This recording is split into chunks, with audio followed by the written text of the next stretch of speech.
Flashback. Welcome back to my channel Mobilex. তোমার কেমন আছো সবাই? আশা করি ভালো আছো, আমিও ভালো আছি।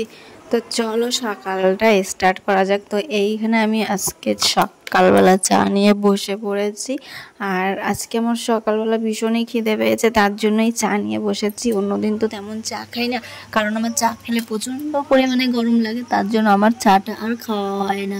তো আমি এইখানে দেখো তারপরে চলে এসেছি হচ্ছে রান্না বান্না করতে হবে, তাই রান্নার জোগাড় করতে চলে এসেছি। তো চলো কি কি রান্না করব সেটা তোমাদের আজকে দেখাবো।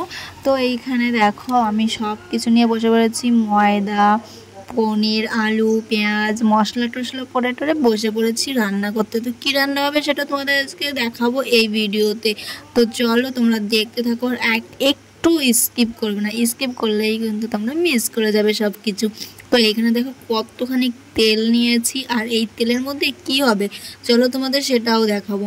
এখানে কিন্তু আমি আলু সিদ্ধ নিয়েছি, আলু সিদ্ধ করে আবার মেখে রেখেছি, মেখে রেখে তারপরে এখানে দেখো ময়দা মেখেছি। এবার ময়দাটা মেখে টেকে সেটাও রেখে দিয়েছি অনেক সময়।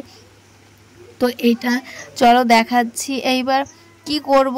তো এইখানে তোমাদের দাদাভাই তো তেলগুলো গরম বসিয়ে দিয়েছে, কারণ তোমাদের দাদাভাই আজকে রান্নাটা করবে, আমি নই। আজকে তোমাদের দাদাভাই স্পেশাল রান্না করবে, আর স্পেশাল মেনু হবে। আর এইখানে ছেলে পড়ছে বসে, বললাম যে তুমি বাইরে আসো, আমাদের কাছে বসে একসঙ্গে পড়বা, আর এইখানে তাহলে পড়াটাও হয়ে যাবে। তো তারপরে এইখানে ছেলেকে বসিয়ে রাখলাম, আর আমরা এদিকে রান্না বান্না করছি। এইখানে প্রথমত দিয়ে দিয়েছি হচ্ছে বড় বড় আস্ত আস্ত পেঁয়াজ, সেটা অনেকটা তেলের মধ্যে দিয়ে ভেজে রেখেছি। আর তারপরে বসিয়েছি হচ্ছে আলু, আর আলুটা ভাজার পর তারপরে আবার পনির ভাজতে হবে। তো এখানে দেখো আলু পেঁয়াজটা ভেজেছি, পনিরটা ভেজেছি, আর আলুটাও ভাজা হয়ে গেছে। তারপরে দিয়ে দিচ্ছি সব রকম মশলা, আর এই মশলার মধ্যে ছিল হচ্ছে পেঁয়াজ, রসুন, আদা, জিরা, লঙ্কা, যেরকম মাংসতে দেওয়া হয় সেরকমই মশলাটা করা হয়েছে এইখানে। তো সেইগুলোকে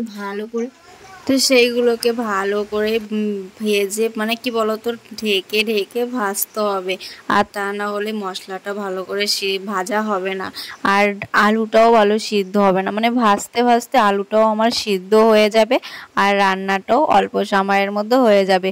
তো এইখানে তো প্লেট দিয়ে ঢাকা দিয়ে দিলাম, মানে থালা দিয়ে। আর তারপরে দেখো কিছুক্ষণ পরে তুলে সেটাকে আবার নাড়াচাড়া দিতে হবে, কারণ নাড়াচাড়া না দিলে ঘন ঘন করে তার নিচে লেগে যাবে। তার জন্য বারবার ঢাকা দিয়ে বারবার তুলে সেটাকে নাড়াচাড়া দিয়ে আবার ঢাকা দিতে হবে। আর এইখানে আবার আমি ঢাকা দিয়ে আবার দেখো তুলে নিলাম, কারণ তোমাদের তো বললাম বারবার জিনিসটা করতে হবে, কারণ ভাজতে ভাজতে আলুটা সিদ্ধ হয়ে যাবে। আর হালকা একটু জল দিয়ে পরে নামিয়ে নিতে হবে। তারপরে দেখো এর মধ্যে দিয়ে দেব হচ্ছে টক দই। আর টক দইটা আমি আগের দিন রাত্রিবেলায় কিনে এনেছিলাম, টক দই আর পনির তোমাদের দাদাভাই কিনে এনেছিল, আমি না। তো তারপরে দেখো এখানে দিয়ে দেব হচ্ছে টক দই, আর টক দইটা সম্পূর্ণ দেব না, অর্ধেকটা দিয়ে দেব আর অর্ধেকটা রাখবো, যেহেতু আমার পনিরটা অল্প, আর অল্পতেই যেন তো টেস্টটা সুন্দর হয়, তার জন্য আমি অল্পতেই দিয়ে দেব, আর অর্ধেক টক দইটা আমি রেখে দেব। তো এইটাকে ভালো করে নেড়ে চেড়ে এটাকে নেড়ে চেড়ে আবার আমি ঢেকে দেব, কারণ তোমাদের তো বললাম এটা তো বারবার ঢাকা দিয়ে দিয়ে রান্না করতে হবে। আর তোমাদের দাদাভাই সব কিছু ঢাকা দিয়ে দিয়েই রান্না করে, কারণ ঢাকা দিলে জিনিসটা ভালো সিদ্ধ হয়, তার জন্য তোমাদের দাদাভাই রান্না করার সময় এরকম ঢেকে ঢেকেই রান্না করে। আর তোমাদের দাদাভাই কিন্তু ভীষণভাবে ভালো রান্না করতে পারে, আমি আগেও অনেকবার খেয়েছি, কারণ আমাদের বাড়িতে যখন চিকেন আনে তখন তোমাদের দাদাভাই কিন্তু বেশিরভাগ রান্না করে। আর কি বলতো, তোমাদের দাদাভাই শুধু চিকেন যে আমরা পেঁয়াজ রসুন দিয়ে রান্না করি সেটা না, তোমাদের দাদাভাই রান্না করার সময় আরও অনেক কিছু দেয় চিকেনের মধ্যে। তো তোমাদের একদিন আমি দেখিয়ে দেবো। তারপর দেখো এর মধ্যে দিয়ে দিলাম পেঁয়াজগুলো, এই আস্তা আস্তা পেঁয়াজগুলো আমি এর মধ্যে দিয়ে দিলাম। তো দেওয়ার পরে এটাকেও একটু নেড়ে নেব, তারপরে দিয়ে দেবো পনির, আর পনিরটা দেওয়ার পরে হালকা একটু আমি জল দিয়ে দেব। তো তোমাদের সেটাও দেখাবো, তোমরা একটু দেখো মনোযোগ ধরে, তাহলেই তোমরা বুঝতে পারবে। আর এই পাশে আমি গরম জল বসিয়েছিলাম, সেই গরম জলটাই আমি দেব। আর কি বলতো, আমরা ঠান্ডা জল দিই না, বেশিরভাগই মাংস রান্না করার সময়ও গরম জলটাই দিই। আর এইখানে দেখো পনিরটা দিয়ে দিলাম, পনিরটা দেওয়ার পরে এবার একটু নাড়াচাড়া দিয়ে নেব। তো তোমাদের এই ভিডিওটা কেমন লাগলো তোমরা কিন্তু জানাবে, আর বাড়িতে তোমরা ট্রাই করো, দেখো ভীষণ ভালো লাগে খেতে। আমি তো খেয়েই বুঝতে পারবো যে কেমন হয়েছে। তো তোমার দাদাভাই রান্না করেছে যখন, তখন টেস্টি হবে। আর এইখানে দেখো এই যে আলু না সরি পেঁয়াজটা ভালো মতন সিদ্ধ হয়ে গেছে। তো আস্তে আস্তে পেঁয়াজ ছিল যেহেতু, তাই তোমাদের দাদাভাই অনেক সময় ধরে এটাকে নাড়াচাড়া দিয়ে দিয়ে রান্না করছে ঢেকে ঢেকে।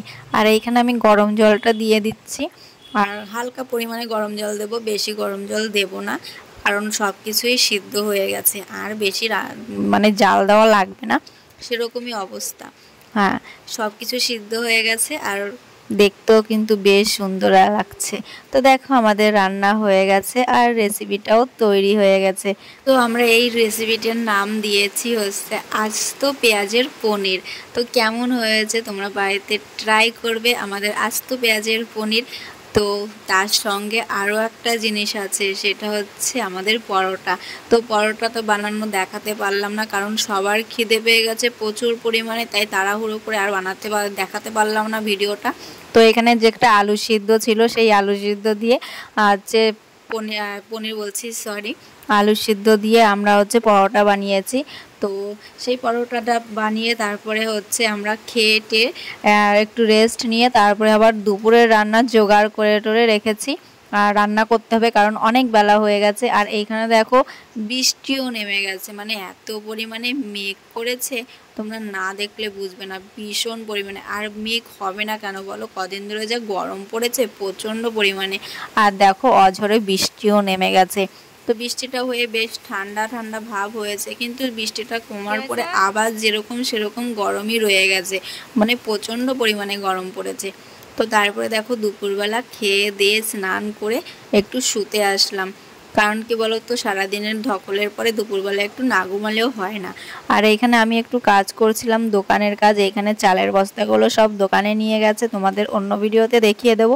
তো চলো ভিডিওটা আজকের মতো এই পর্যন্ত। আর ভালো লাগলে লাইক কমেন্ট সাবস্ক্রাইব করে দিও, আর যারা ফেসবুক থেকে দেখো তারা ফলো করে নিও।